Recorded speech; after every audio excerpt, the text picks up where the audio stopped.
मला नेहमी प्रश्न पडायचा की आईला माहेर असतं, मग बापाचं माहेर कुठलं असतं का? बापाला माहेर नसतं. मग बाप आपलं दुःख कुठं सांगायचं, कुणापाशी सांगायचं, कुणापाशी मोकळं व्हायचं असा प्रश्न पडायचा. आणि त्यातून मग माझ्या कवितेतून मी बापाचं माहेर शोधलं. कुठं आहे बापाचं माहेर आणि कधी असतं? बघा, माझ्या बापाच्या शेतात पीक मोत्याचा जोंधळा, माझ्या बापाच्या शेतात पीक मोत्याचा जोंधळा, आज आनंदून विठू मारी रुक्मिणीला डोळा, आज आनंदून विठू मारी रुक्मिणीला डोळा.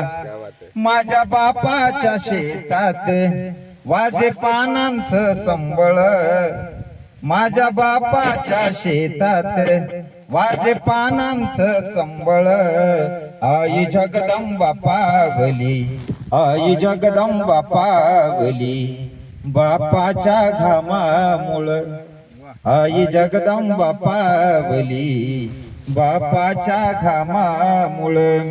माझ्या बापाच्या शेतात काळी माती वाटे बुका, माझ्या बापाच्या शेतात काळी माती वाटे बुका, नाद पानांची सळसळ, नाद पानांची सळसळ, टाळ चिपळ्या पडती फिक्या, नाद पानांची सळसळ, टाळ चिपळ्या पडती फिक्या. माझ्या बापाच्या शेतात आहे अमृताचा झरा, माझ्या बापाच्या शेतात आहे अमृताचा झरा, ठिबकू ठिबकून वाहे त्याच्या घामाच्या धारा, ठिबकू ठिबकून वाहे त्याच्या घामाच्या धारा.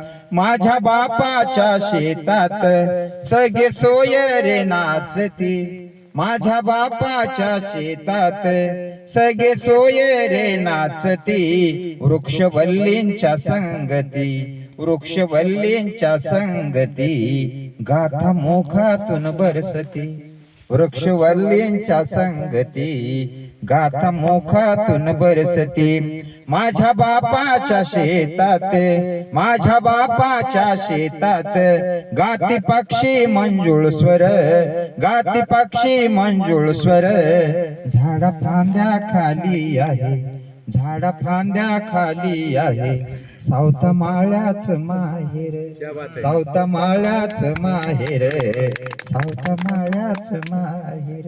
धन्यवाद.